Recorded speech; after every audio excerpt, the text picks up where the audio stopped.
Okay, it's 2 o'clock. We still have a couple folks joining, and so let's give it another minute, and then we'll start.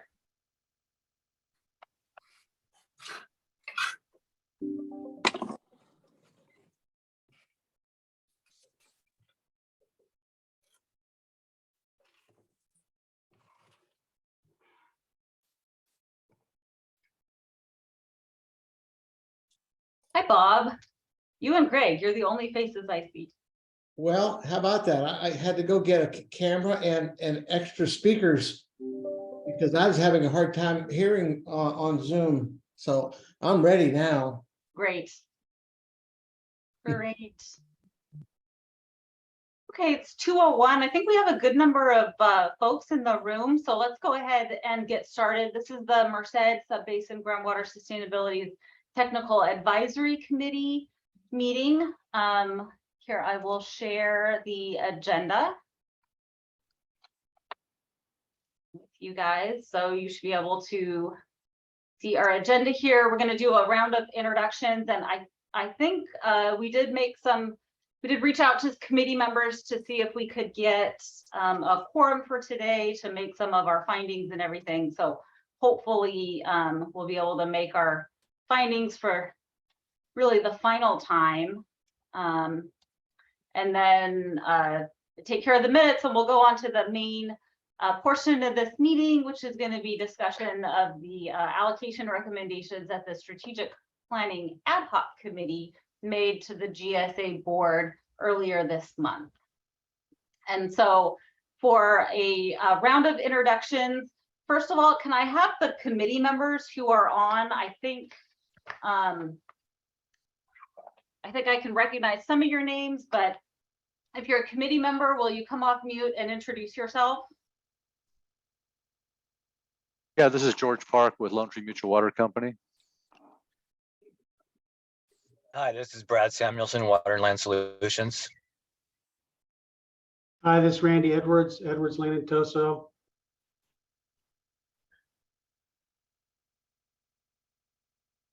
Blake Nervino, a grower in Stevenson.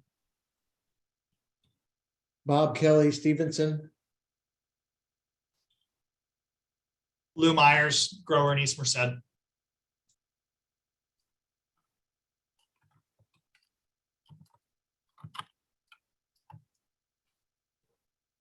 Is the Jimmy who's on here, is that Jimmy Atwall? Yes, this is Jimmy Atwall from Atwall Brothers Farming. We're growers in La Grande, Madera, Plata, and Merced area. Okay, great. And you're a committee member as well. So I think that's all of our committee members. Is there anybody from the public who'd like to introduce yourself and let us know that you're on? Hi, I'm Angeles Rojas, Environmental Compliance Coordinator at E&J Gallo.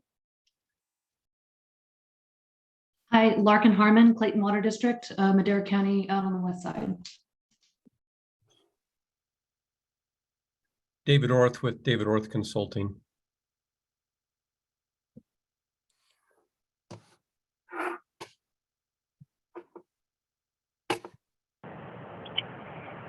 Alfredo Martinez, Campos Family Farms.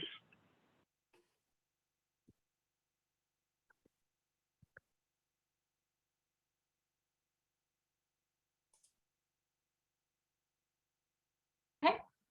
I'm Lacey McBride with Merced County, providing support to the Merced Sub-Basin GSA. And also we have on here Danielle Betancourt, who's also with Merced County, providing some support, but I don't think she's got her audio hooked up. And then we have Greg Young with Zanhara, who's helping to provide some strategic policy support to the GSA as well. And I think that covers introductions. We do have a quorum of committee members today, so that's great. So on to number 2 is the state of emergency teleconference findings. So AB 361 allows us to meet virtually as long as Governor Newsom has the state of emergency for COVID in place. He has indicated that he is going to remove his state of emergency on February 28th, which means we're not going to be allowed to meet virtually anymore. We're going to have to meet the Brown Act requirements by meeting in person. There are a few exceptions, and I can send some of those exceptions out to the committee members if I haven't already, to let you know when there is a time when you can meet virtually. But for the most part, we're going to have to meet in person after February 28th.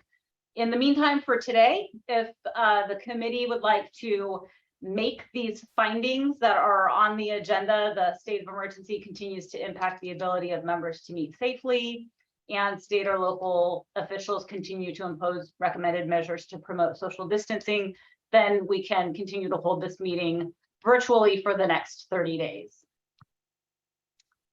Would the committee members like to make those findings? Lou Myers, I'll move.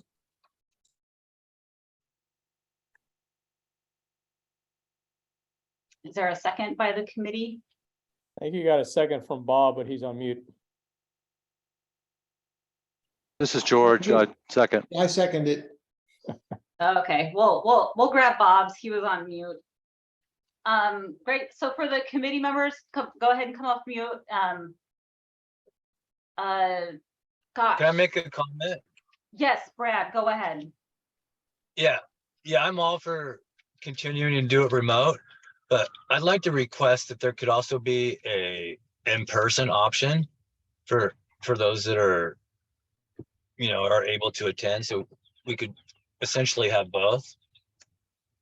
Yeah, so starting with your next meeting scheduled in March, you will have to meet in person, but we'll continue to have a Zoom option available. And so I know we have committee members who are far away and cannot meet in person. And so I'll double check with the GSA's attorney, but I think you can join virtually. You're just not going to be counted toward the quorum. Oh, really? Yeah, but you can join in the discussion virtually if you're not in person. If you're in person, in order to count toward the discussion, and if there's any voting, you'd have to be in person according to the Brown Act. Okay. Even so if they, what happens if they post their location? I'll double check it, but you could post your location. It's posted on the agenda when the agenda is posted, and it makes it available. So if there's a member of the public who would like to go to your location instead of the in-person location, it has to be open to the public for them to be able to do that. But I believe you also have to be in the jurisdiction of the agency. And so you'd have to be within MSGSA's boundary. So the Brown Act has some pretty strict requirements. Yeah. Okay. And I think your location needs to be ADA accessible. Yeah. It's you probably can't do it in your home. So we have a motion and a second on the floor to make these findings. For the committee members, since we are virtual, if you don't mind, I'll just go ahead and call a roll call. And you can vote on this. Randy Edwards. Yes. Bob Kelly. Yes. Lou Myers. Yes. Blake Nervino. Yes. George Park. Yes. Brad Samuelson. Yes. Jimmy Atwell. Yes. Okay. Motion carries. We'll make the state of emergency findings to be able to hold this meeting virtually now and for the next 30 days. Next is the public comment period. So this is the public's opportunity to speak on any matters of interest within the agency's jurisdiction, including items that are on the agenda. Is there anybody in the public who'd like to make public comment at this time?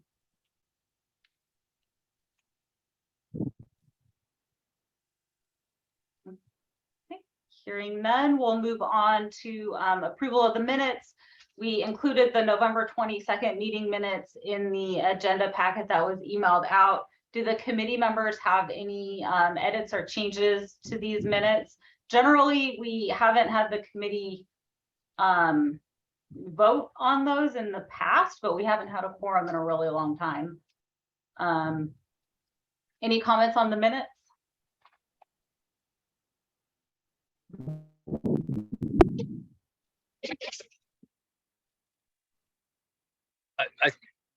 I'm okay with just continuing just to use the minutes without them being adopted. Okay. Okay, and no edits to the minutes, then we'll just file them as they are. And we'll jump straight into the allocation approach discussion. So I want to give a little bit of background, and then I'm going to ask Greg to help kind of guide this conversation as we move forward here. So for the background for the committee, some of you have heard this before, but the Merced Subbasin GSA board appointed a strategic planning ad hoc committee who is taking the approach of making basically bite-sized piece recommendations to the board every month on different elements of the allocation program. And so they have been building upon each other every month these different pieces of allocation. In the beginning, they recommended that the allocation be split into the sustainable yield, a sustainable yield allocation bucket, essentially, and a transition water, with the transition water being essentially that amount of overdraft that will decrease down to 0 by 2035. Their next recommendation was to make the allocation a 5-year rolling bucket. And so essentially the GSA would allocate 5 years worth of sustainable yield and 5 years worth of transition water. And every year as a grower uses that water, that amount of water is removed from their bucket. And then the next year's amount is increased every year. So it's kind of a rolling amount of water, and every 5 years or for 5 years as it rolls forward. So that was the last one that we discussed here. And then, Greg, I could be missing something in the middle there, but I think right now the next recommendation that the Strategic Planning Ad Hoc Committee made to the board was in January, at their January meeting, and they made recommendations on land use, and they identified really 3 different types of agricultural land use and how each of those land uses would be affected, or how the allocation would be affected by those land uses. And so that's what we're going to talk about today. The Strategic Planning Ad Hoc Committee made those recommendations verbally at the meeting on January 12th. However, they also directed staff to post those recommendations and make them available online. And so those recommendations are available online. That's what we're going to look at today. Here they are. If you can see the screen, I'll try to make it a little bigger. These are available at mercedsubbasin.gsa.org. They're in all of the documents with the January 12th minutes. The Strategic Planning Ad Hoc Committee includes Mike Gallo, Gino Pedretti, and Eric Swenson. Those 3 members made these recommendations to the board. And so these are not, these are recommendations that were made to the rest of the board. No action has been taken on these. And this is the opportunity for you guys as the TAC and for the public to provide feedback on the recommendations that are here. And then we're going to start with a little bit of kind of laying a little bit of background on what these recommendations are, and then we'll go into the 3 different land uses that they talk about here. You can see their irrigated lands, managed wetlands, and non-irrigated lands. So, Greg, I'm gonna kick it over to you. Maybe one question for the committee members. Do you guys want us to walk through kind of a quick review of the whole document and then have discussion, or do you want to take it in little sections at a time and discuss as we go?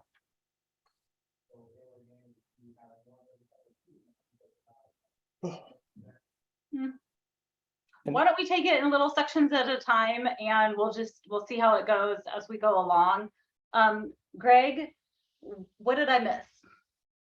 You did a great summary, Lacey. I think that because the TAC has not discussed this, we probably want to go over some of these previous recommendations first that you have up on the screen now before we go into the various land use elements, and make sure there's kind of understanding or any questions. We can kind of discuss that and where the ad hoc has directed at this point. So first main point is that there is the intent to develop allocation considerations for non-ag uses. What exactly those will be, how they'll be designed are to be determined, but we also recognize that those are much smaller and often one-off uses, like certain industries and things are unique in their circumstances. And so the focus of this allocation is only addressing irrigated agriculture. Is everybody understanding that, or are there any questions just on that point first? Moving on, then the next key thing, as Lacey had. I don't want to say confused, but I want to point out that the split. So it seems kind of hard to allocate anything without knowing what everything is going to encompass. Just my 2 thoughts. Yeah, first, Blake, your video, at least on your audio on my end is spotty. I don't know if that's occurring for others. I see Lacey shaking her head. So I think what you were asking about is kind of an indication of the percentage of irrigated ag compared to other non-irrigated ag uses, or non-irrigated uses of groundwater. And it definitely is 90+% agricultural. And significant, and of that 10% remaining, there is a good portion of that's going to be domestic de minimis use. And then there's some commercial and industrial. And so it's definitely a very small percentage, but we recognize that we should address those things because they will come up in conversations, and some people want to make sure we're clearly addressing going forward that there's allocations associated with non-irrigated ag uses. Does that help? Yeah, you got it. Yeah. And Lacey, I see a question down there in the chat about where we can access this. And I honestly was trying to pull the final version also, and I wasn't finding that. So maybe we want to jump out there and navigate right to where this shows up. Sure. To help people. Here's the GSA's website. Are you seeing what I'm seeing on the screen? The GSA's website under governing board meeting agendas and recordings for January 12th, 2023, and the strategic planning ad hoc committee's allocation recommendations. Does that actually come up? That's interesting. Okay. Yeah, you know what? I think the confusion, at least on my end, was the first part was hyperlinked. It looks hyperlinked, and the others just look like text, not realizing those were also separately hyperlinked. Yeah.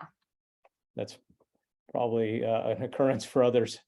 Thank you. So continuing on, then the strategic ad hoc committee has suggested, and it seems to be accepted by the board at this point, that there's 2 the allocations will have two components. So allocation of groundwater will have two components: a sustainable yield, which will be taking the quantity of sustainable yield available to the Merced Subbasin GSA, which is a subset of the sustainable yield to the entirety of the Merced Subbasin, as determined as part of the GSP determination work.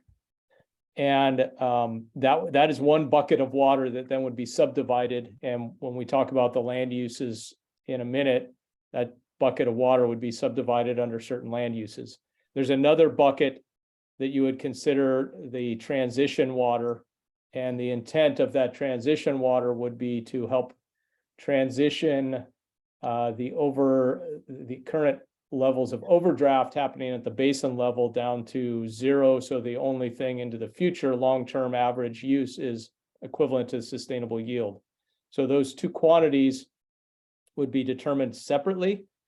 But then the thought would be that they would be combined into a kind of a 5-year rolling bucket. So you'd start off, let's say, and if you recall in prior determinations of the board, there's a two-phased approach with this allocation planning to be in place by the end of water year 2025.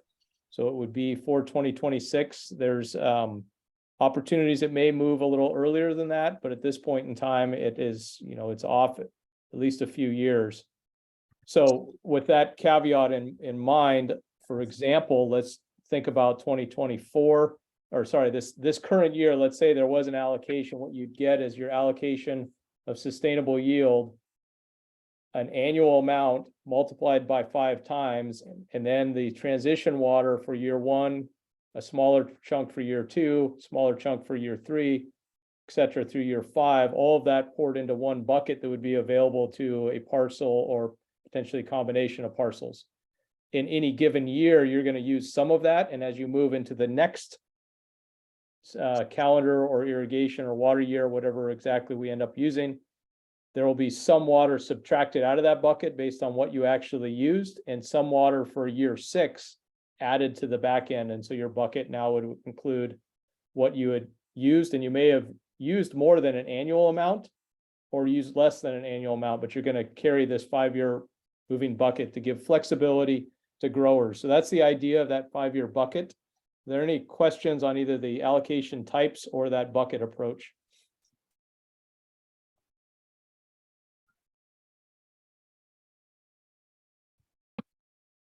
Okay, so moving on with that concept, that now we start talking about those quantities of water in the allocation.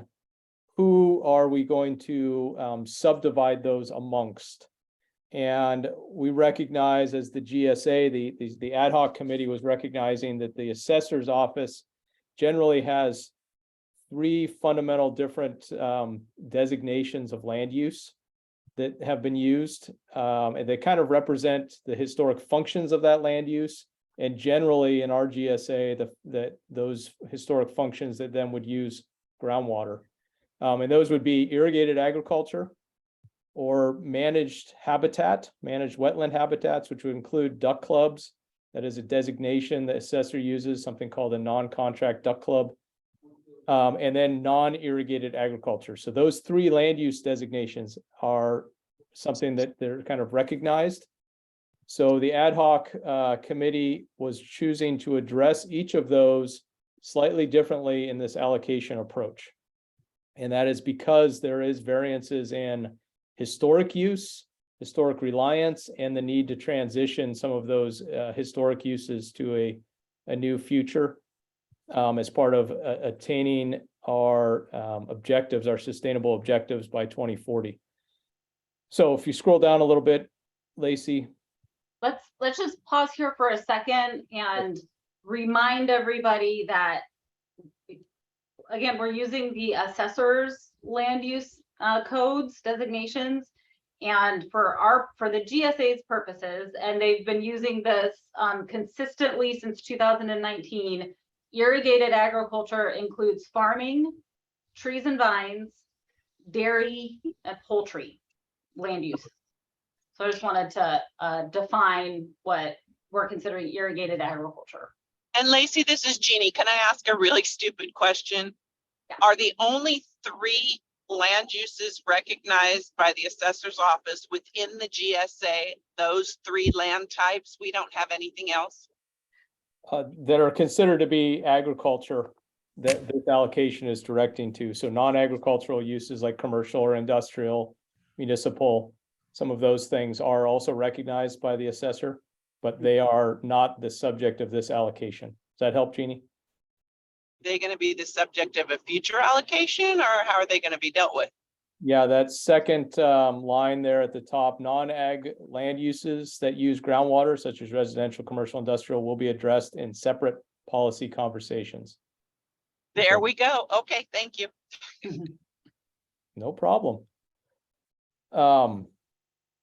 So with that representation of the terminology as used by the assessor's office, the ad hoc is currently suggesting and opening up for conversation this idea that there is a slightly varied allocation approach for each one of those 3 classifications. So the first classification is irrigated lands designated as either farming, trees and vines, poultry, or dairy. And in that case, for those land types, a per acre allocation of both sustainable yield and transition water will be made. And the allocation quantities would apply to the entire gross parcel acres. So let's say your parcel is 500 acres, you may be farming 470 of it, and you got some other outbuildings and areas that are not being farmed currently. Your allocation is going to be for the entire gross area, the 500 acres, and you would get the allocation for sustainable yield and the transition water value all layered into a bucket, and you'd get, as we described, the 5 years of that lumped together. And then you'd start moving forward with that to try and have the most flexibility to manage to a lower amount in the future.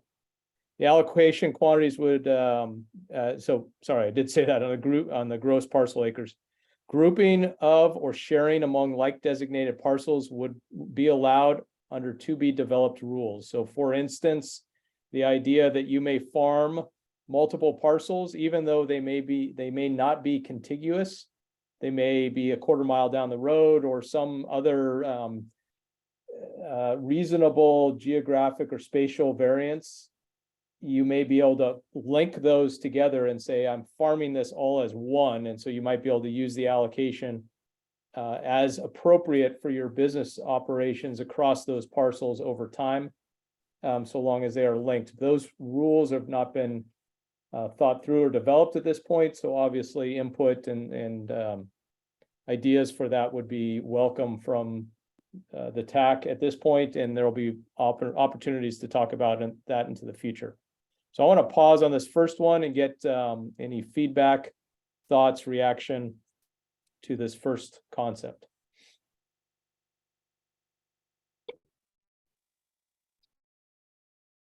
And it's probably fair to say that this is not the only time that we're ever going to be able to have comment on these kind of things. The reason the GSA put forward a multi-year process is this does take some time. We're going to have to develop this. We'll get more things boiled down and detailed and rolled out and discussed. So this is not like the only time to comment. Blake, I think you were coming on to comment.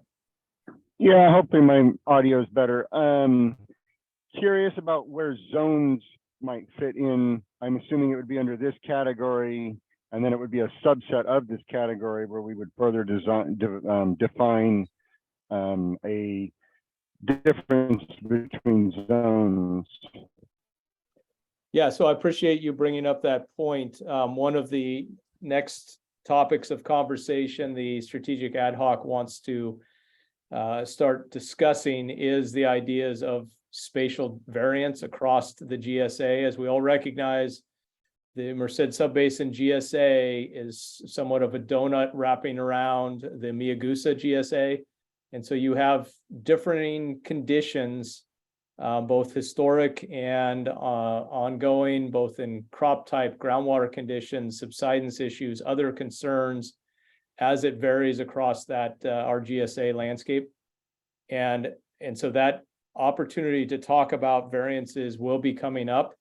This would be where that conversation would come in. And so for those of you who are not aware of the term sustainability zones that Blake mentioned, those zones were and have been developed initially. They're not locked in place, but the idea was to try and create geographic areas that represented some similarities in conditions throughout the GSA. So there were some mappings done about a year or so ago that identified 7 different sustainability zones, with the idea that there may be variances in rules in each one of those zones going forward.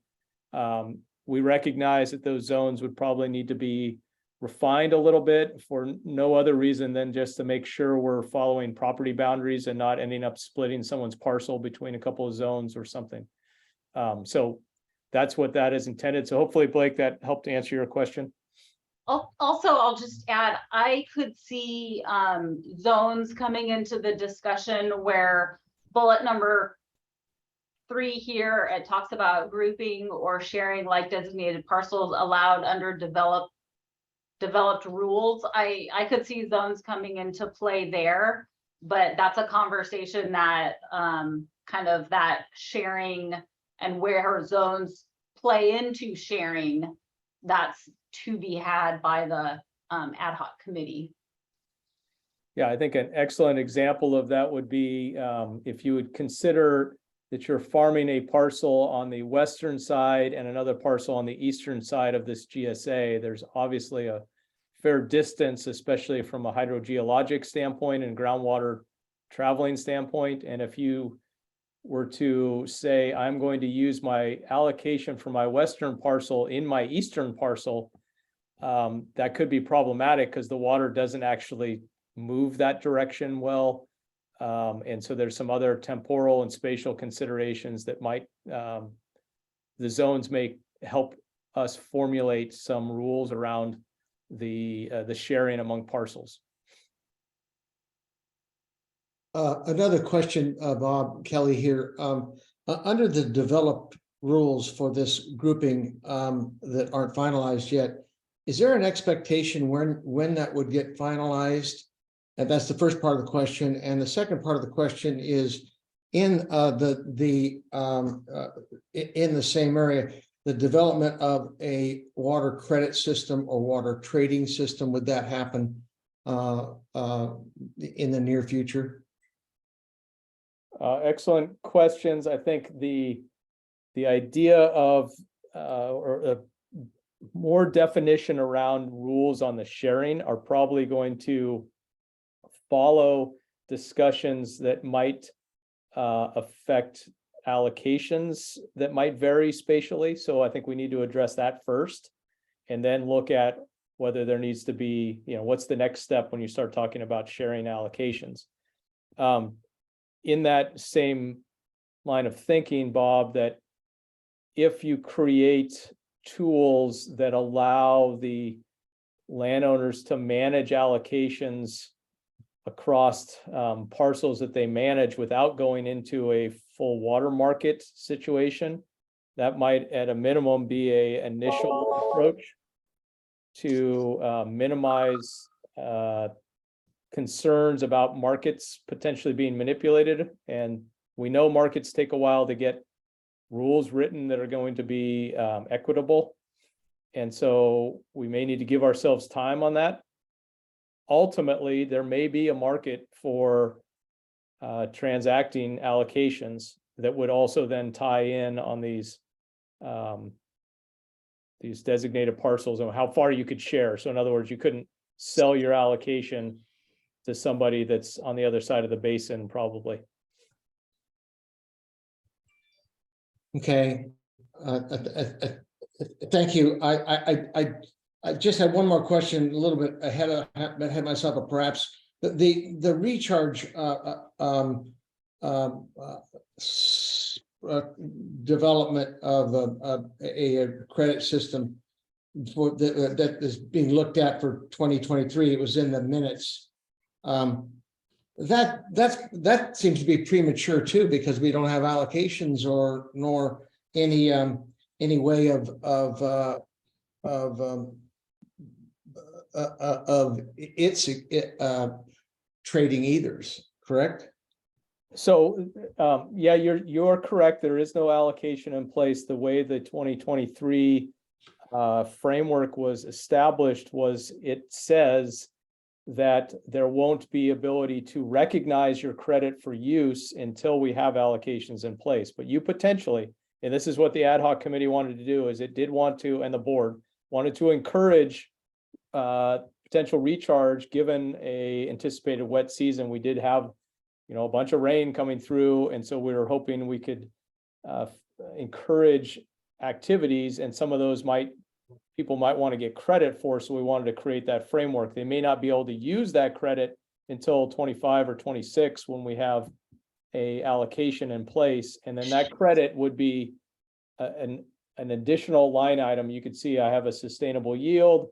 I might be in a place where I have a sustainable yield and transition water, and Bob, you have sustainable yield transition water plus a recharge credit available to you. And so those start to differentiate, and then how you can use that and where you can use that are the rules we need to still develop. Okay, thank you. Greg, a quick question. Can you give us just a quick thumbnail sketch of how that recharge credit policy as developed so far was? I mean, what were the sources of that water? I know that part of the policy will be what's the leave behind and the degradation of the credit the longer you wait over years. But can you give any kind of, since we don't have that information in front of us, just a thumbnail on that? Yeah, George, happy to do that. The recharge framework that was adopted, I think it was officially adopted as a recharge framework, right? And so it's on the website. Was one of the key things. It requires you to be able to demonstrate that you have a water source that can be placed into storage, and so you needed some sort of right or permission as that could be demonstrated. And I think a great example of that is the recent Mariposa TUP that just got approved. It says, under the 90-20 part of that rule, you have a quantity of water that can be diverted, and it's going to several locations, and it's identified to be put into storage for later extraction. That accounting, and I know Brad's working diligently on some of that accounting, that is part of a way to recognize a credit to those parties. It would be a recharge credit carried forward. Does that help answer a little bit of that, George? Yeah, it does. I mean, there's some really interesting things that happened this year, like the Mariposa TUP. The Mariposa water actually broke over into Deadman Creek this year. So even though the water might have been in Deadman, it technically was from Mariposa. There's a lot of wacky things that went on over the last 3 weeks. Yeah, and I think that the one thing I want to make sure everybody understands is the GSA has to be diligent that it is not giving credits for someone's action that might be an illegal diversion of water, and be placed in a position where if that diversion was challenged by somebody else, that the GSA gets wrapped into that of granting credits. So that's part of why we're trying to be a little cautious here out at the get-go, knowing that there are lots of craziness, like you just mentioned, with spilling over to Deadmond and other things. We can't necessarily give credit. It's great for the basin, but the GSA has to be cautious about giving credits to that if there's not some recognized legal source of water behind it. Yeah, my other quick question, going back to before that, when we were talking about the using the water on different parcels of land. So if you're in a case of a mutual water company like we have, where you have complete control of the groundwater and the surface water over a designated group of parcels, then that would you consider that would be treated as a block? I think that's there's a good reason why that should be thought of as one kind of farming operation. But I would want to make sure the ad hoc is talking through some of those thoughts and the reasons why, and what would be, are there any problems that would occur if it was restricted in any way? But I think your example there, George, would be a good example of why it should be considered all one block and managed collectively. Do you think it would be beneficial for the ad hoc to have to receive a letter from an entity like Lone Tree to explain how it would work so that they could consider that in their findings? I'm going to defer to Lacey on that. I will make a note that the ad hoc members, which are listed at the top of that policy on this allocation, are listed there. Mike Gallo, Gino Pedretti, and Eric Swenson. And so I think even talking with them and giving them your thoughts is another path. Regarding a letter, and not just for Lone Tree, I would say for anybody out, any organization out in the public, I would address any letter to the full board, because the board's going to be making the final decisions here. And so I would address any correspondence to the board, but the ad hoc committee would see that as well, because all the board members would receive it. Okay, thank you, Lacey. Yep. Greg, can you talk a little bit about what makes, for this first bullet point of irrigated lands, kind of what locks in their land use? We have a date range here, January 2015 to January 2020. And I'm hoping to maybe hear some discussion and feedback from the committee members on this recommended date range. But can you explain that a little bit, and maybe we can get some feedback there?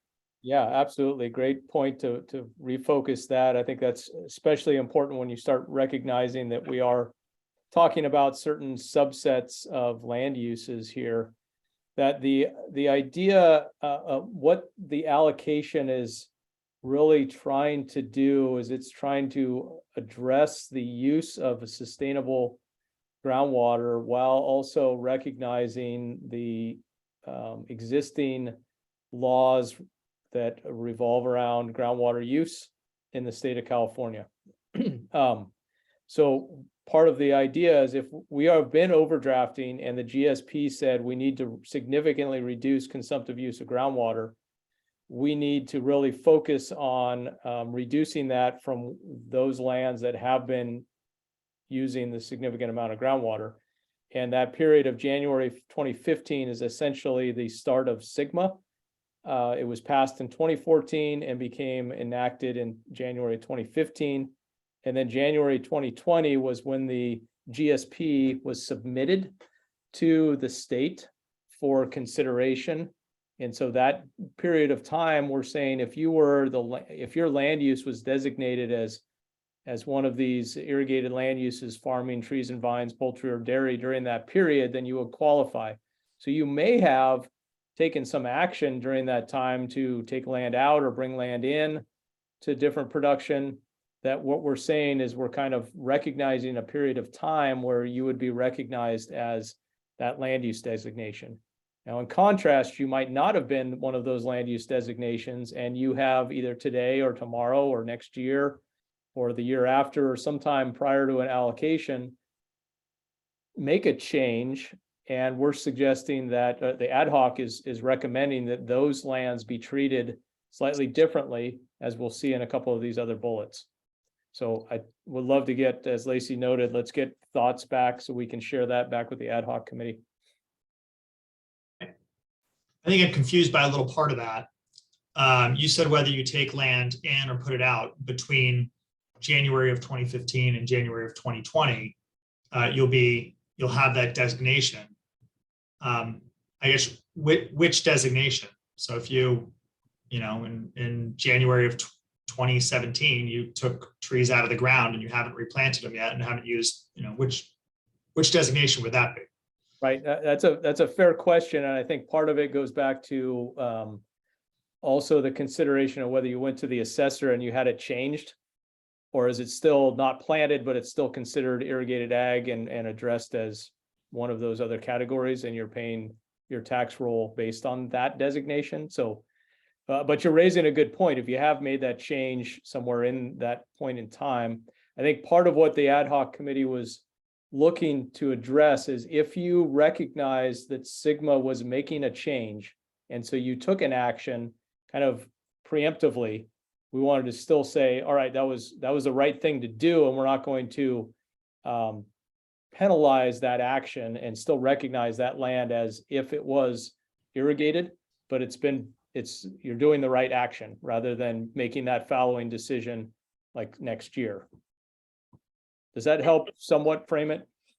I think so, but to put a T on it, you're saying that if any period between January 2015 to January 2020, if any period during that time, it was irrigated land by virtue of the assessor's parcel, then it would qualify as irrigated land in this. The ad hoc is suggesting that without looking at I think the nuance you're bringing up is if in 2017 I pulled out trees, in 2018 I changed the designation to non-irrigated or to something else, which does it carry? The 2018 designation or the 2017 designation? And that's a great question. I think we need to bring that back to the ad hoc for a conversation about that, to make sure we're addressing these, trying to create an allocation approach that's addressing many of these different situations. It's making me also recall that there's a set of principles that the board had adopted 2 months ago, I think, related to an allocation, saying that these were going to be the fundamental principles. Can you call those up, Lacey? Because I think, Lou, to your point, is we want to look at how we address things like that in light of these principles that were adopted, these guiding principles, because again, we're trying to find something that's going to help us get to sustainability. There's a lot of different situations that exist out there, but we're trying to strive for certainty, support flexibility, allow for adaptability, promote equality, target simplicity, recognize the spatial disparity, protect domestic wells, and facilitate economic stability. So within those principles, your question, I think the ad hoc needs to come back and think about that. If you did change your designation, which one do you carry? I think the original recommendation, it was more that broad idea that if you were farming and irrigating between 2015 and 2020, then you're considered irrigation. I think, Lou, you twisted it a little bit to something that they need to think about more, is if you take it out during that time. Yeah, it just says it will be designated as if that land use between that period of time. And I'm thinking, well, which land use between that period of time? There were two land uses. Yeah. But, I don't know. I think they're going for certainty. So I don't know where they would come back, but I just didn't understand it. because I wasn't sure, like, I think Guys, this is Brad. Can I make a comment? yes. Yeah, I would just add that it's extreme, and from my experience in dealing with some of these land designations with the county and regarding the tax code and things, it's very unlikely that the farmers have gone back and changed their land designation with the county. If they idled ground, if they didn't, well, I can tell you this, in LeGrand Affluent, we saw lots of issues with the people's, who have been irrigating, but it was grazing and vice versa. So it wasn't very smooth. I don't know I know you guys have done it when you did 218s and maybe you didn't have the same issues that we did. But I guess my point regarding the allocation is that if there is a change of land use, it should be not if they went in or not, it should be if the land actually changed uses or not. I think we need to look at what all these little nuances. You start dealing with the 5% of the situation and you're trying to address 95% of the situation. I think that's what we want to double check. Is this a significant issue where it might affect the total numbers of acres that are in or out that get an allocation and change numbers? That's important to understand. So Lou, I appreciate you raising this nuance, and I think we need to look at that. I will note again that this allocation approach, these are some initial thinking that the strategic ad hoc has brought forward. We're wanting some reaction, we're wanting feedback. We have a ways to go to develop something that is going to be finalized. It's not like we're planning to adopt a policy in July of this year.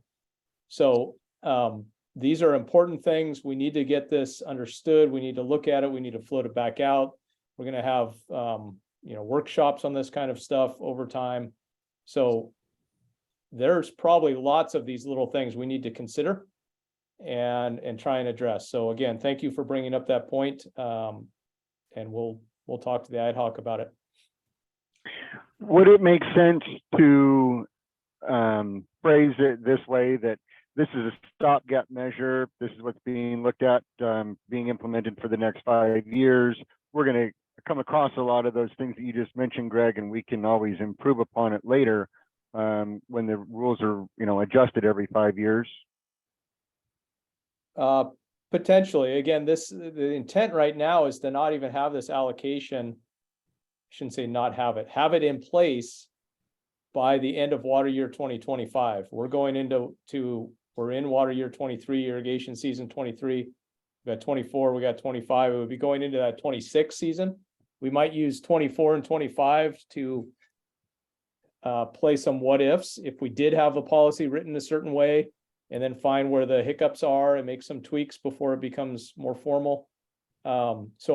We're not trying to adopt this and put it in place right now. These are the early conversations about some pretty significant policies that are going to affect farming operations in the Merced Subbasin GSA. Okay, so it's safe to say that when these policies are finalized and put in, they're not part of what could be renegotiated in time. Well, no, I'm going to change that around. That the idea of adaptability is that we should make sure that the policy has some ability to adapt. But what we don't want, and this is where the certainty aspect comes in, if you're saying generally you're going to get sustainable yield and transition water, the volumes might start to vary as more or less acreage is determined to be in that mix. That we can kind of change and adapt to, but we're not going to say, oh, we decided to no longer have these two buckets, we're going to do something completely different. That's where these principles about certainty also come in. So I think, Blake, absolutely, there's should be baked into the policy opportunities to refine numbers, to add clarification, to address some of the outlier issues that aren't the majority, but do have implications to individuals or groups of individuals. I just agree that I think refinement, you're going to see that moving forward. But I think the board is also putting together a policy that's not just a short-term stopgap policy. This is a long-term policy that may be refined as we collect more information and more data. But this is going to take a big bite out of the reduction in consumptive use of groundwater that this GSA has to achieve by 2035 is, I think, what's in the GSP, the amended GSP. Other questions on the time frame concept? No, I do echo what Brad said about, I don't view a lot of farmers contacting the county to let them know exactly what they're doing. So from an equity perspective, it's probably better to tie that to what the historical use is, if that's what the board wants to do, as opposed to rely on the county records for what that's worth. So I think there might be a lot of, I was anticipating feedback on this January 20th bracket date. what do you have thoughts on looking at land that is irrigated between 2015 and January 2020? Thinking about activities that may have happened after 2020 and how they might be treated differently if this is the timeframe. That's a very good question. That's a difficult question. Yep. Yeah, let me frame the hype. Oh, go ahead, Lou. From a practical perspective, when was the moratorium of wells put into place? That was back in 2016, 15. It wasn't a moratorium. It was It was a prohibition of new wells with certain exemptions. Yeah, with that framework, hard question to answer. I agree, but if somebody's counting on the water between those years, and I can view legal reasons why you can't really, why you kind of have to look back at those times. But if somebody's counting on the water for those years, you'd think that they'd be counting on the water going forward here.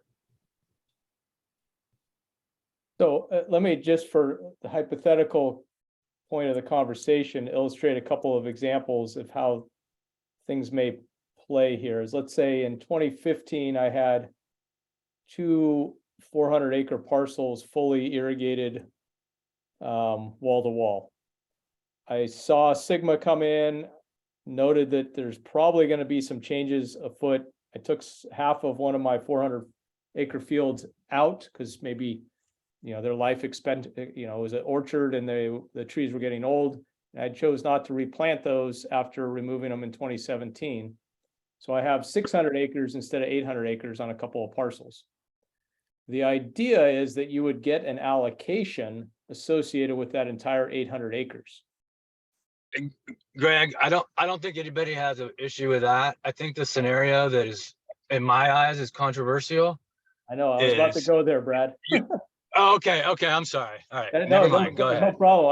I wanted to say that one seems like, oh, okay, that's what the intent is. Now let's take that 400 acres that was grazing land or non-irrigated, and they planted it in 2021 and started irrigating it.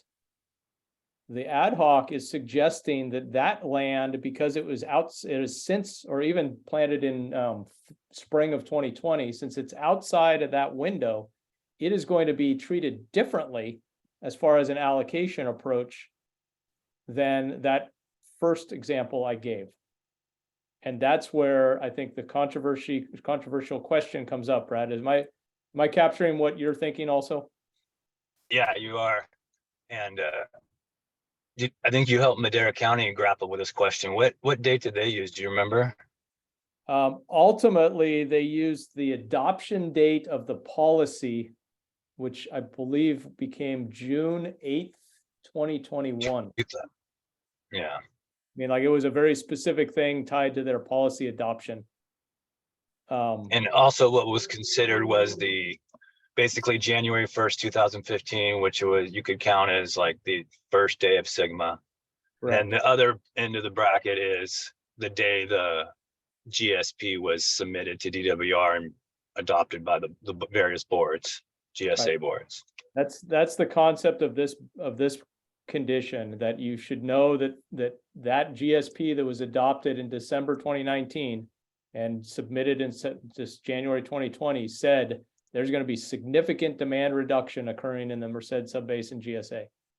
So we're saying that if somebody went and decided to go start planting and doing something different that never was occurring on that land use function is changing, then they're going to be, the suggestion is, in this current representation, they are going to be treated differently. Maybe we should kind of work with the next bullet so you can see how they're treated differently as you think about the date, and then kind of come back to the date. Does that, Lou just went on and off mute, so I think he's got something. Well, I was wondering if there's any more to glean from Madera. Feels like they're, any legal reasons which would restrict you. The one I'm thinking of is a prescriptive easement claim with the water, but is there anything that you guys have gleaned from Madera as far as which is and is not allowed? For me, not on this issue in particular that I'm aware of.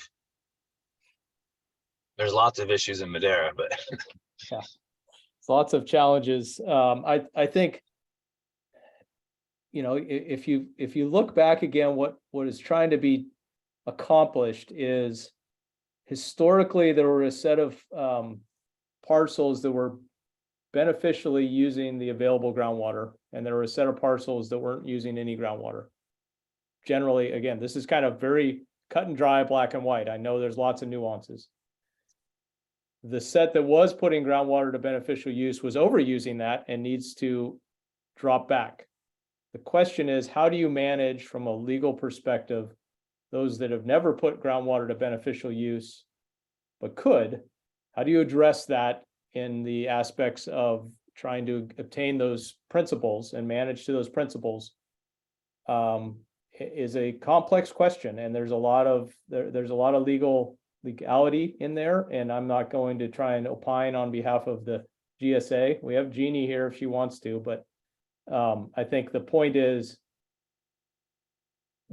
we're trying to find a path to transition overdraft in the GSA to where we no longer have overdraft, and while balancing legal considerations.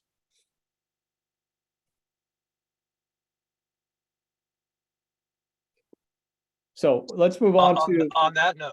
Yeah. On that note, I guess I'm getting ahead on the agenda, but I was just going to comment that I liked how the grazing land was addressed in these bullet points. These three, as of the three categories, that I thought, you know, you guys had obviously gleaned from some of the other GSAs and how they've dealt with it, put together a good plan. Yeah, and let's use that as a prompt to maybe jump the middle one for a minute, because it's a little bit of a go-between.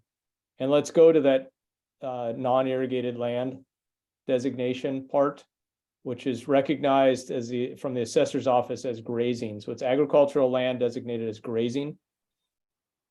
And to now kind of illustrate what Brad, you were just saying, is that the ad hoc committee is suggesting at this point that a per acre allocation will only be offered to parcels that choose to opt in and will be recognized only as a standalone parcel. So they cannot share among parcels.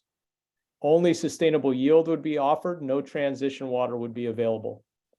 An opt-in option will be open during the initial allocation process and then offered once every 5 years in coordination with the GSP update timing. Allocations could not be shared with any other parcel, and extraction wells must be located within the parcel being irrigated. So you couldn't put a well 4 miles away and maybe a deeper alluvial section and pump it up to a parcel that has been designated as grazing. So that concept is trying to incorporate the legal underpinnings of groundwater use in the state of California, while trying to balance to this new future we have of reducing down to sustainable yield. So this is the concept that's being put forward. And I think, why don't we open this one up for conversation? We just heard Brad's comments. He thought it was, I'll summarize again. Brad thought it was handling this land use pretty well, but let's have some conversation about this.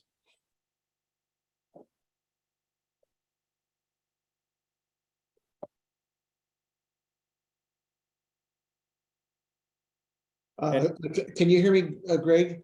Could you explain a bullet point 3, opt-in option only during allocation process?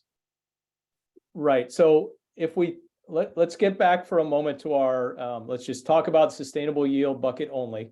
And let's presume there's some quantity of water in there. we're going to divide that quantity into the number of irrigated acres plus the number of opt-in acres from maybe this category. And that creates a per acre quantity that is now going to be allocated back out, correct? Does that make sense, first off? Looking for some head nods or something from Bob. Is that kind I of, know. Again, could you say that again? yeah, so let's say we have, and the numbers are roughly about this. There's about 170,000 irrigated acres currently designated in Merced Subbasin GSA. As irrigated, What's that, Lacey? as irrigated. As irrigated, right? So if we took 170,000 and let's say we had 500,000 acre feet of yield, which is not right, that's a completely hypothetical number. We divide 500,000 acre feet by 170,000 acres and everybody would get a chunk of water per acre that you then roll up to your entire parcel and or groupings of parcels. If a grazing land opts in, we now have, let's say 10,000 acres opts in, we now have 170 irrigated plus 10,000 opt in. So we now divide that 500,000 by 180,000 to get to that quantity, which shrinks everybody's quantity amount a little bit per acre. So the idea of having a periodic opt-in is to at least have some periods of certainty on the acres divided into the number rather than every year having to try and readjust and recalculate. Does that help? Okay, yeah, I do. Okay.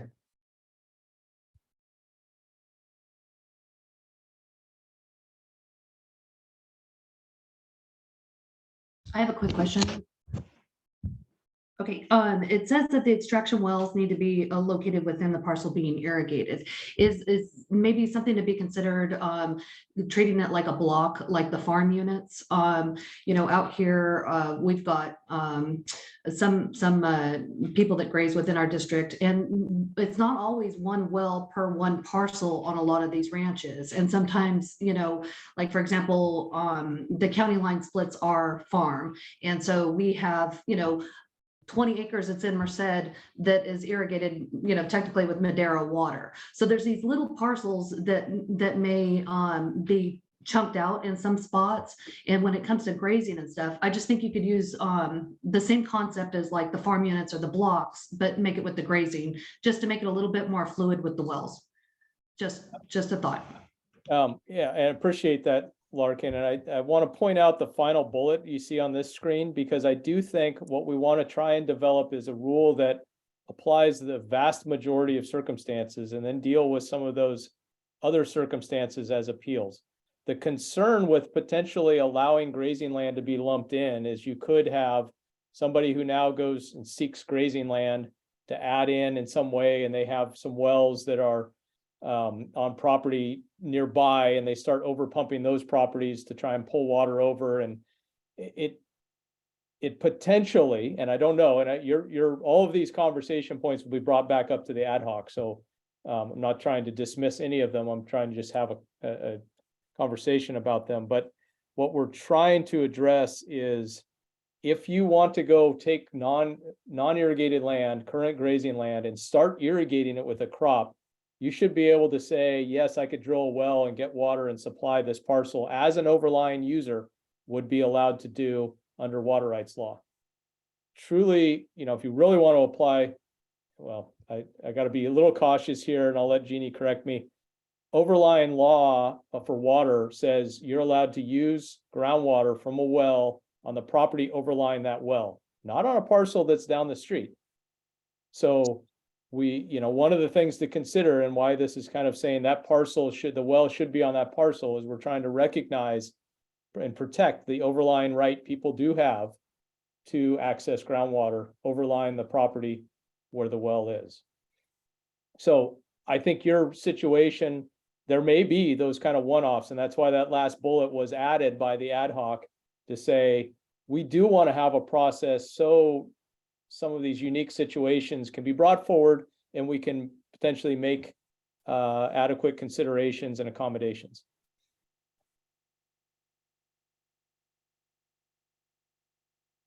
So if, maybe I'm not understanding it correctly, but if you had a grouped area that was your grazing area, and like, let's say it was your block of grazing area, you would only be allowed to use that, within that area on those wells. Is that right? Am I understanding that correctly? Yeah, that you would be, if you haven't irrigated and that land is grazing and you want to start irrigating it, you would be allocated a sustainable yield quantity per acre on the gross size of that parcel. So let's say it's a 100-acre parcel that's been grazed. And we're saying you'd get a sustainable yield for 100 acres, but the well also has to be on that property to irrigate that property. I'm not sure what the ad hoc committee was had in mind when they put this together, but I think I can probably extrapolate. They're trying to prevent, a water market. They're trying to prevent a water market's being created no matter what. So I know some people are saying we don't want to have a water market, but there's a water market. But to her point, what would be wrong with allowing contiguous ownership, just contiguous ownership? Because my brother runs cattle. I can only picture the lot line adjustments that are going to happen. If he has, one land over here, the other land, it would look like a spider web over there, because he just moved the lot lines around, just to comply with his thoughts. So to her point, when I'm saying it out loud, what would be wrong with contiguous ownership? She's got a parcel over, here, and she's not moving it to somebody else. She's not selling it to me or Brad or anybody else. It's her water, but she can only use it on her contiguous parcels. Otherwise, I think the risk is you have rangeland guys go and create, new farms, which is great. It's their right. Go and create new farms elsewhere and fallow other farms nearby when the net effect is going to be neutral. This might be a question for Brad as well, because he's in on this too. Yeah. Brad, any thoughts? No, I don't. It's just really complex. I definitely think that you don't want to create a water market incentive through the conversion of rangeland or the potential to convert rangeland. But I would say that I do think that there should be a water market. I think that most of the farmers will want one in the future. I know it's early, but I don't have a suggestion on how to handle this scenario that we're talking about with who gets allocation, and if the parcel has a well. I see where the ad hoc committee was going on that as well, through Greg's example of not trying to bring water from other parcels and mine one area to go develop new land, like the new frontier again. Let's face it, that's one of the big reasons why we're here is because of the large scale planting that happened, in the last 10 years. I guess you could say it's been since the beginning. I'm rambling on. I guess I don't have anything more to add. So these are all great thoughts and questions and ideas that we will bring back to the ad hoc. I think Lou, we can all envision all sorts of interesting situations where people create new corporations so that they link a whole bunch of parcels together contiguously so that they can share water from different lands. There has been lots of ideas that can get floated that, I've heard several unique ideas. So really the ad hoc, I think you guys both noted that what they're trying to do is say, look, we already overuse. And so if we're going to bring new land that's never been in production before into production, that just means that all the other existing users have to squeeze that much more. And so if you imagine we have 170,000 irrigated, and let's say we added 100,000 grazing, well, now everybody's allocation of that yield gets significantly smaller. And some people might benefit because they're somehow linked to parcels that they could tie, and others are not. And so that's, again, why looking at these principles we put forward, is that really in the interest of where we're trying to go and create economic vitality and help shift farming. So I mean, all these things, there's no easy answers. No, and I'm not mincing words. I understand the challenge ahead. I understand that everybody's gonna have to make tough choices here. It's not ideal for anybody. And I do think the ad hoc committee, they were thoughtful about it, obviously, which is impressive.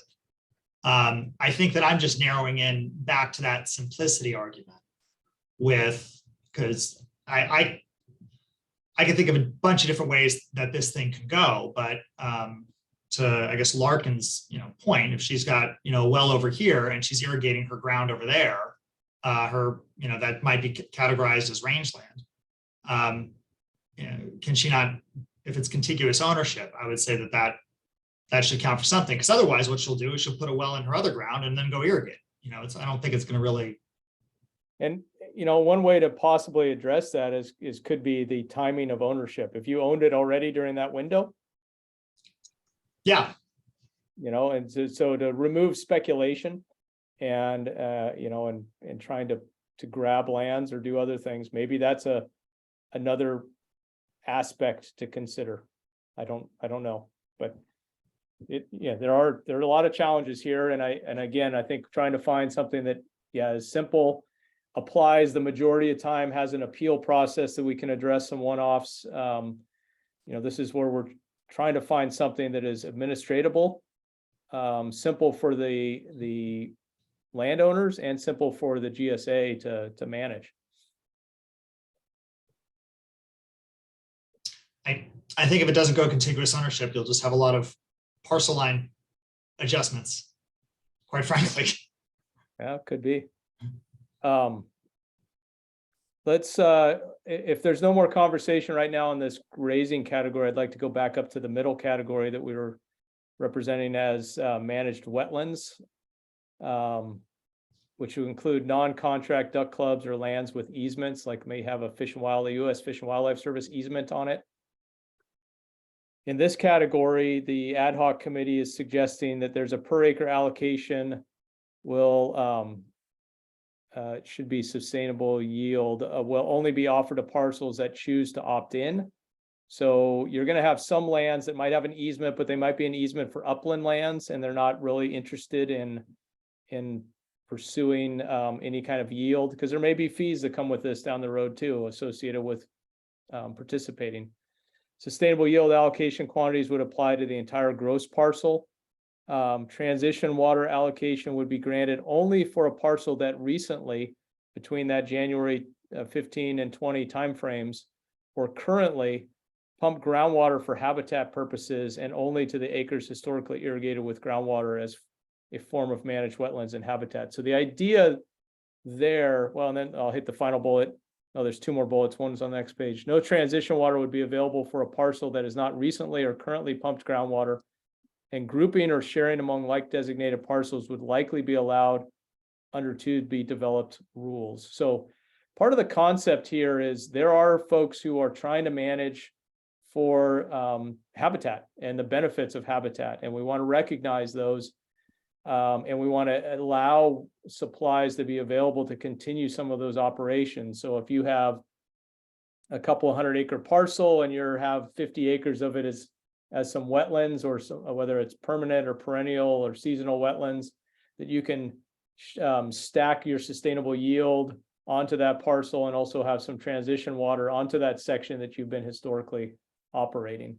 And so it's kind of the concept here is it's a little bit of a go-between between the grazing lands and the irrigated lands, where grazing lands are looking sustainable yield only. Irrigated lands will get sustainable and transition for the entirety of their property. These managed wetlands areas would get sustainable yield for the entirety of their property, but transition water only for a footprint that is historically irrigated. So to give you an idea of the number of acres that we're talking about here for managed wetlands,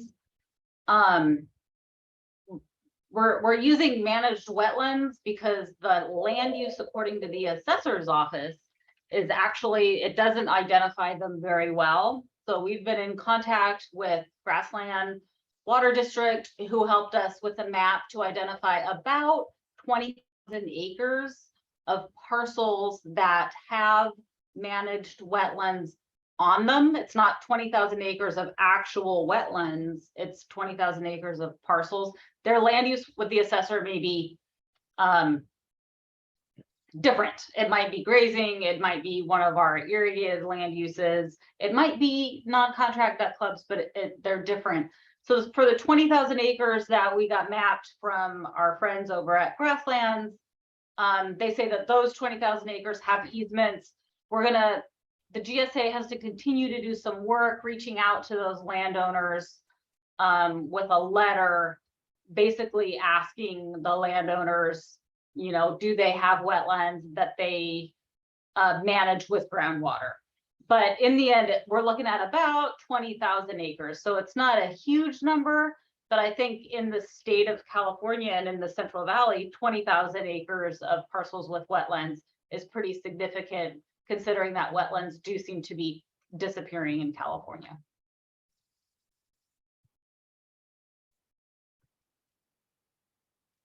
I didn't realize I'd have the microphone this whole meeting. But one comment, it says no transition water would be available for parcel that is not recently or currently pumped groundwater. The recently part bothers me and currently does too. I think that, you know, those should be defined.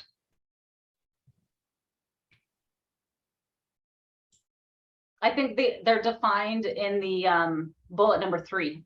Is that it? Is it supposed to be? It's the That same same recently period or of time. currently, yeah. Okay. Yeah, But so we that can would make that say clear. that, I think the example was, let's say I was irrigating some habitat a couple years ago, but I didn't in 21 or 22 because of dry conditions or other circumstances. Then you would be recognized as having been irrigating, and so you would get that transition water. Or you're creating wetlands right now, you started doing in 21 or 22, and you're actually irrigating for wetland benefits, habitat benefits that would be currently pumping. So we would recognize that for those continued land use benefits.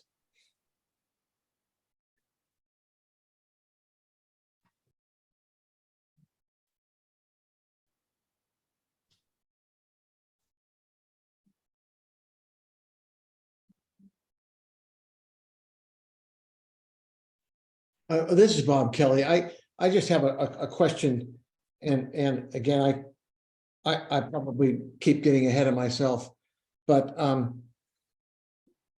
is there an expectation? Maybe there hasn't been a decision yet.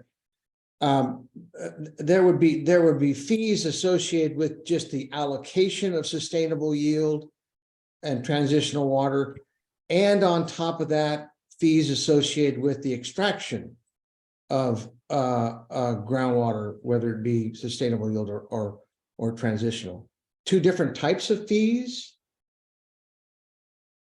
There has not been any discussion or decision other than the two-phase approach said that initial phase 1 fee to help us get to that 15,000 acre foot first step, that kind of first 10% of our goal, was going to sunset in 2025. And a second fee will be in place by that time that will be developed. And so you're raising the absolutely correct questions about, well, what will it be? What will it attach to? Is it going to be a land-based, or is it going to be land and volume, or is it going to be volume only, or is it going to be something else?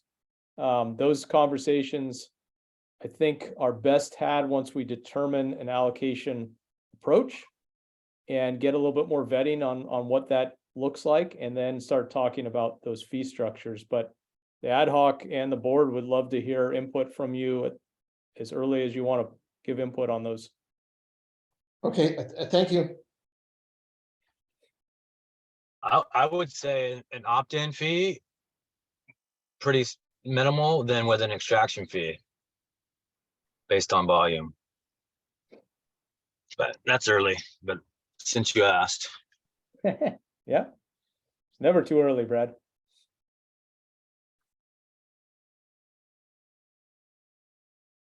Not to go too far off topic here, but that January 2020 date, this is more of a question for the attorney that you guys can talk to offline. But when I think of property rights as my proverbial bundle of sticks, which is how attorneys like to phrase it, you might have issues if somebody's been using the water for the last 5 years. So if you're kind of thoughtful about the law, you might want to bring it to the last, if this goes into effect in 2026, I could see virtue in having it be 2021 or 2022 because you're not regulating the last 5 years. So that's a question for your attorney to look at. But that's my thought that would make it have more merit.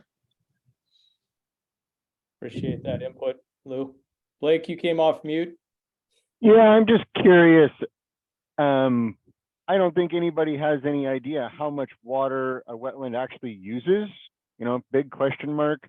I mean, are we talking like a duck club where they go out and pump until there's big ponds everywhere? Or are we talking about just keeping an area irrigated the way farmers do? I mean, because how would you even track that? If it's keeping ponds full with groundwater, is that even a viable, good use of our groundwater? Depending on who you ask, some would say it's a better use, depending again on who you're asking that question to. I Right. think the numbers I've seen on analyses, and again, the habitat type matters. If you're a permanent wetland versus a seasonal wetland versus spring seasonal versus fall seasonal, depending on whether you're trying to grow a food crop and a habitat crop for the migratory birds or some sort of species. All of those vary, but I've seen that it does not, at the upper end, it doesn't really significantly exceed what you might expect from heavy irrigated agriculture. So 4.5 acre feet per acre at the permanent wetland area end, as far as a consumption. I'm not exposed to many wetlands, but the one that I am exposed to, their wells run significantly more than my irrigation requires. Yeah, the thing is they're now going to get an allocation, and it's going to be the same as what you get if they're in the same. Who knows how it's all going to develop, but presumably they'll be limited to the sustainable yield, maybe with transitional or maybe not. Well, which is why I'm kind of curious if they're going to be limited to, a sustainable yield, and that's going to be monitored via a satellite, is what has been discussed. How on earth do we even plan on regulating these wells if they have to pump to where there's a puddle of water versus just keeping the ground green? How is that even going to work? And I'm trying to see into the future. It'll have to be metered. It'll have to be metered, like, because you're right. You can't measure that. There's no crop demand to measure. So, as these rules get, I think it's inevitable that if you're in the managed wetland class, you're going to have a meter. So that's something that's never been said before, where I agree with you, and I'm just pointing out that we are going to have to leave an ability to monitor different situations differently. Yep, I would agree. It's just early, I think. Right, but it's what we got to think about. That's why we're here. So exactly. Kind of bringing back to the group on the big picture here is this 3 types of agricultural land uses having 3 slightly different approaches to allocation. And, we've had some great dialogue on that. And I think that's really where there's more to be developed here. There's a lot of questions, but fundamentally, are these 3 kind of classifications and addressing them differently? Is that seem to be in the right direction from the tax perspective, or is this the wrong course to begin with? Should there be, there should be 17 designations, or, things should be dealt with in a different manner? Would appreciate kind of any input that we could give back to the ad hoc. Well, I think using the land use designations the way you have is fully appropriate. I just think that you're going to need to allow for a process for some real-time checking on what people are really doing and have been doing compared to what land use designations are. I spent like 6-8 months sorting that process out. It was a lot of work. It was, yeah, regarding different land use class for and resulted in different fees. So it's kind of comparable to this, where it ended up having high stakes, you know, on individual grower. So it had to be right. Little nuances. Right. Appreciate that. Others? Bob Kelly here. I think the allocation approach is as described is good. I think one of the things that will have to get worked out will be the two other types of irrigated lands, and that is the dairy and poultry, because those are you know, the measurement of their groundwater footprint is not as easy as how you would do it through you know, satellite imaging for crops. Yeah, interestingly, the dairy industry produced a paper last year that they did an analysis of the footprint of their non-crop lands and the consumptive use associated with that. And looked at all of the water supplies and uses involved with that, including the water that ultimately ends up in the milks that are sent off. And they quantified about a half an acre foot per acre of footprint of consumption. So if you take your loafing areas, your milking parlors, your lagoons, your Yeah. you know, your feed stalls and all that kind of stuff, and you just gross that up as a total area, that they were consuming about a half a foot. Okay, thank you.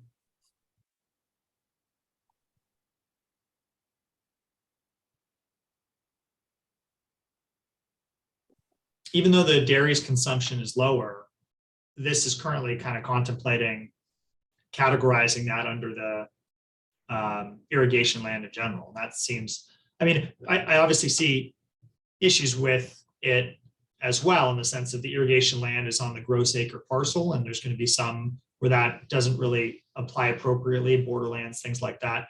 But as far as ease goes, it feels the easiest just to categorize everything in that bucket and do it on gross acres. Yeah, and I think, Lou, with the dairy situation, so let's say you have 500 acre dairy parcel property, and it might be multiple parcels linked together, that the footprint of the loafing and all the dairy operation itself, silage pits, et cetera, is, you know, 50 acres or something. Exactly. So you would get an allocation, the same sustainable yield allocation and transition water for the 50 acres and all your cropland. But now when we look at consumption, we could get consumption data associated possibly with remote sensing for the crop. And then for the footprint of the non-crop land, multiply it by a half a foot. How does that compare to their total allocation? So I think it's reasonable to keep them in that category. I think there's approaches to addressing that. But that's up for discussion and further conversation.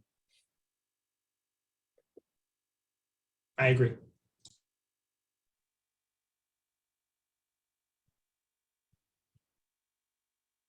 Are there others? I don't know if any of the public that's been listening, it's not a non-TAC member has been wanting to say anything and has felt that there wasn't a public comment period, but this should be an open conversation. So maybe we just invite, if anybody has thoughts and comments that hasn't spoken up and wants to provide some input to the TAC, and then also to feedback to the advisory committee, we'd welcome that.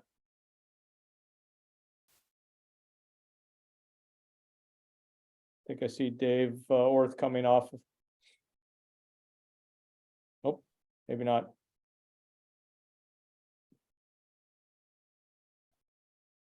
And are there any other members of the TAC who haven't had a chance to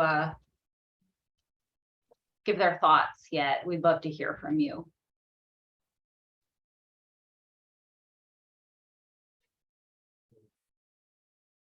What do they say? Silence means acceptance or something, right? No, I'm just kidding. It's risky.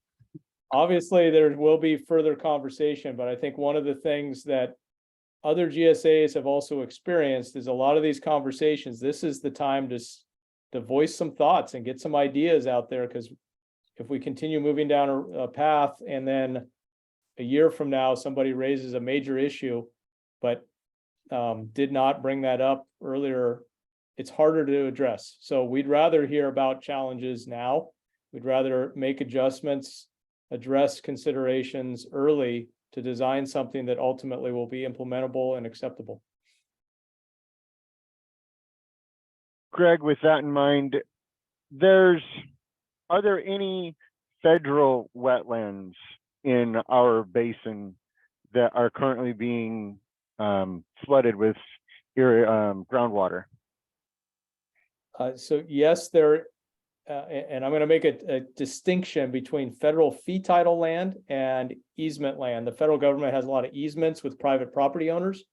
Those easement properties are still treated as either managed or one of these other designations. The fee title land held by the government, for example, Merced National Wildlife Refuge fee lands, are essentially outside of this allocation. The Sigma noted that the federal government is not subject, well, they didn't note it. I think it's just the federal government is not subject to state regulation. And so at this point, they are allowed to continue doing what they are doing. Ultimately, I shouldn't say ultimately, the initial design of Merced National Wildlife Refuge's water sources were to be from surface water sources, especially associated with an agreement with Merced and some other provisions. They were addressed in the Central Valley Project Improvement Act in '92 to have a certain amount of water, what was called level 2 and level 4 water supplies. Those haven't necessarily manifest, so they pump to get there, but I know the Bureau of Reclamation is continuing to work with Fish and Wildlife to find alternative sources to reduce their use of groundwater in the long run. And we would encourage that, but otherwise they will continue to do what they're doing. I think that explanation helped a lot. But I definitely think there's going to be maybe some abuse of that. Maybe, wetlands that are bordering or, saying that they're next to federal and so they're supplying them. In the essence of trying to bring up, things right now and have a discussion about them, like you said, I'm just trying to point out that I think we're going to have some issues with wetlands pumping water that maybe they shouldn't be pumping. It's a fair thing to make sure we're addressing appropriately in the long run.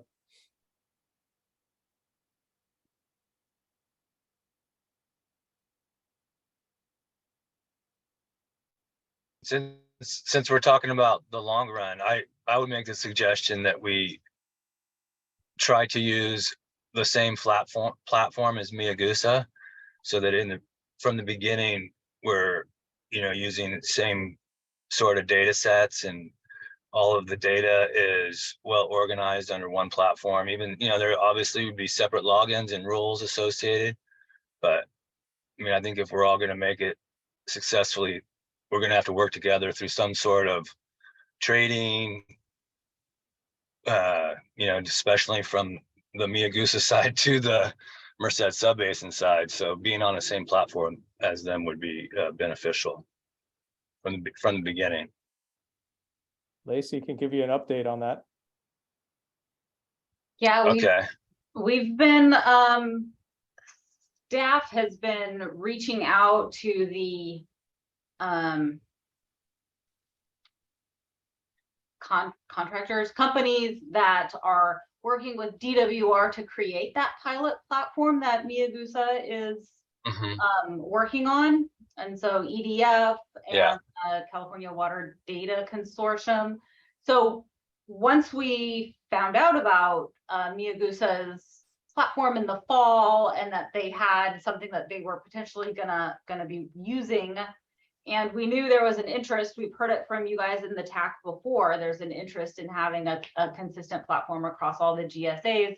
We started reaching out to EDF and other staff who are working on developing that platform to see if we could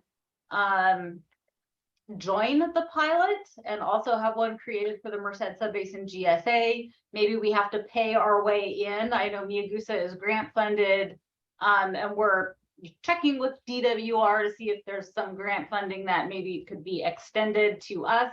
We extend the pilot to this GSA as well, or maybe we have to pay our way in to get into that pilot program. It looks like there's a real potential to do that.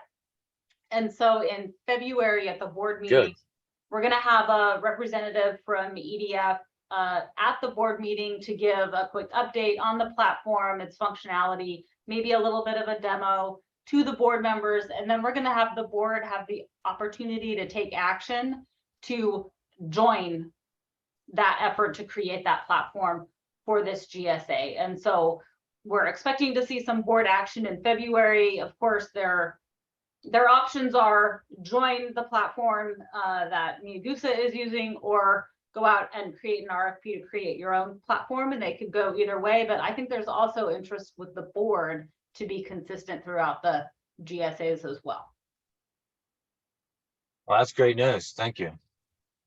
So watch the February meeting. I think it'll be really interesting. I think growers will be really interested to see what the platform is, what it can do. Mhm.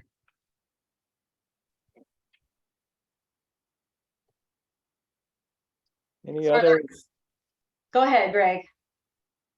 I was just saying, anybody else have some thoughts or comments? Not that I haven't already shared. I think,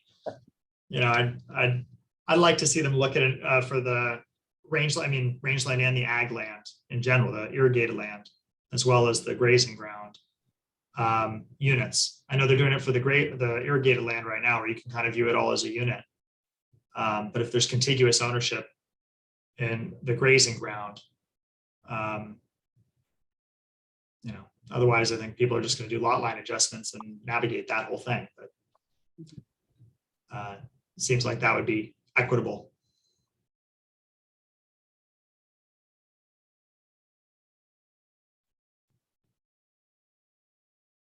Okay. Well, if we don't have any more thoughts here, I do want to ask the committee. I'm pulling up the agenda here. So our next meeting is scheduled for March 28th. And once we hit March, we're not going to be able to meet virtually anymore. Lou had mentioned earlier potentially having another meeting in February virtually, just for the opportunity to get together virtually one more time while we still can.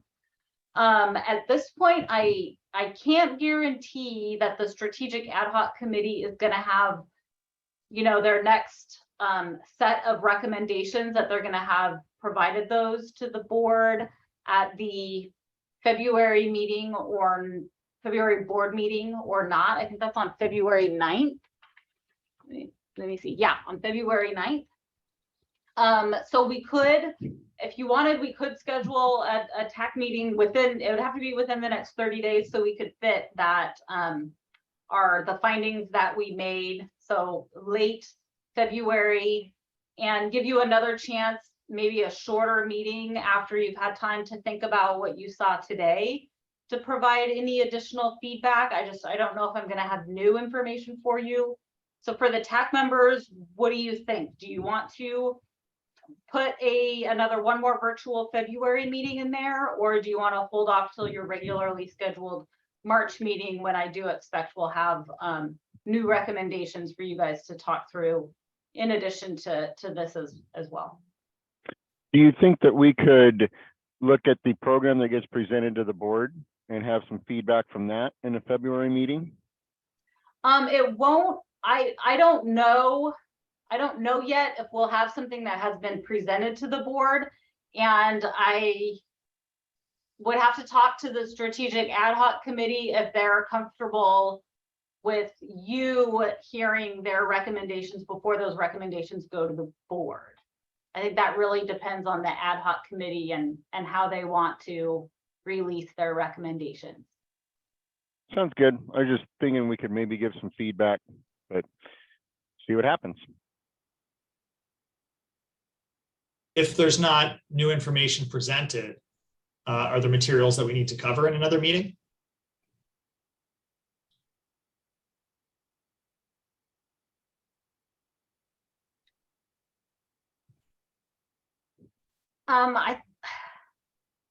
Between now and February, I don't think we're going to have any new land repurposing items.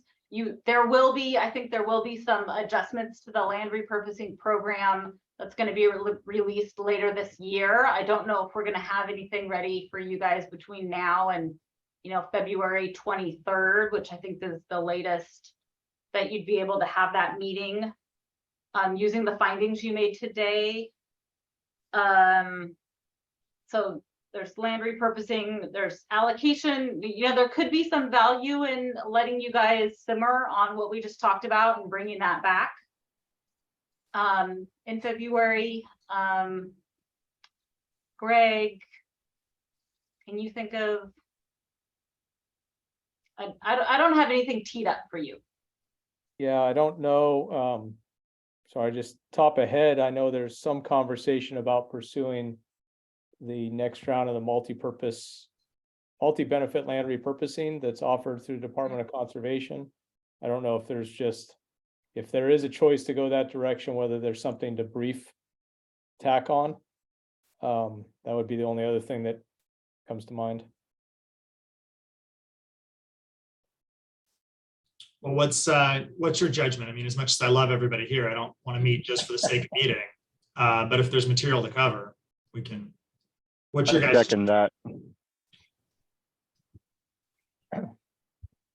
Why don't we have Danielle reach out to give us a couple days to talk about this. We'll have Danielle reach out to the TAC members and see if there's an interest in squeezing in this meeting, maybe providing additional feedback on what we talked about today, because I really don't think you guys are done talking. I think there's going to be more on this land use topic that as you think about it, you'll think about questions and feedback. So we'll have Danielle send out maybe a little email to the TAC members either sometime later this week. How about that? Sounds good. Does that work? That's good. I think we got to make special effort to make sure that the discussions that we do have here get memorialized and actually presented up to the ad hoc committee and the board. So for today's meeting, and I mentioned this right when the meeting started, I hit the record button. And so all of our technical advisory committee meetings recorded, those recordings are posted on the website. But for today's in particular, we're going to share the recording with the strategic planning ad hoc committee so they can listen to the conversation, which I think is best to hear it directly from you guys. So we're going to share that with them so they can kind of get some feedback then. We can also summarize the discussion, but they'll be able to listen to it directly. And then all those are posted online. They're available to everybody to listen to. That's But good. there's value in recording. Yeah.